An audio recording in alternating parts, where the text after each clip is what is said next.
Hello, ladies and gentlemen, Greg Michalowski from ForexLive.com. This is a Forex quick look. I'm going to take a look at this sterling versus US dollar. I'm going to step you through the process here for my technical analysis and give you ideas as far as what the risk is, what the bias is, and where we're going. So taking a look at the sterling versus US dollar here on the hourly chart to start things off. I spoke earlier in a video that the price held resistance against the 100-hour moving average. That's the blue line in this chart. Here, that was in the Asian session. The price has been trending to the downside since then. Now, there have been some corrective moves along the way, but most of the action has been to the downside. And you can see that more clearly on the 5-minute chart where you see the price staying below the falling 100-bar moving average. Again, the blue line in this chart. Each of the moves to the downside from let's say this high to this low, we corrected up near the 38.2 ahead of the 100-bar moving average, moved lower. This move right here, we did correct up above the 50% retracement of this last leg to the downside. This is just of the smaller leg, but we couldn't get above the 100-bar moving average. If we were to extend this down to this low right here, you can see that 38.2 of this last leg to the downside comes in at 124.13. 50% comes in at 124.19. The falling 100-bar moving average comes in at 124.22. We're going to need to get above each of those levels to give even the buyers some victory.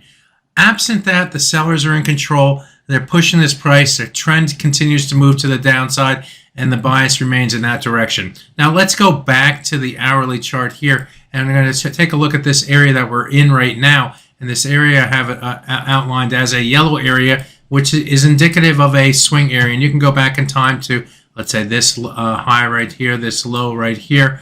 We did break below those levels, got a little choppy here, but then reestablished support against this level. And we're returning back to this area right here. You can go even further back and take a look at the 4-hour chart against that area. And you can see a number of different times going back in time where the price either held resistance or found support against this level. I'll outline some of the levels through here where the market either found resistance or support against this yellow area and bounced off of that level or found resistance against that level.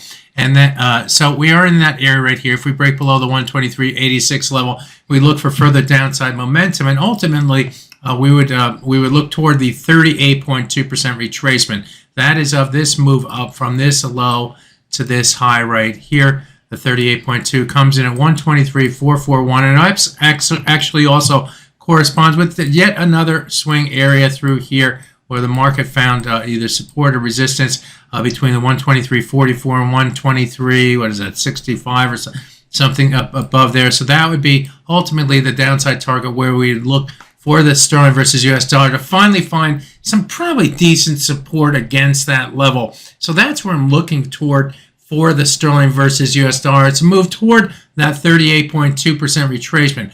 What would ruin that vision? And I'd have to say I'd go back to the 5-minute chart and say getting above the 100-bar moving average would probably give me some apprehension. That would lessen the downside trend type move in this currency pair and give the buyer some hope.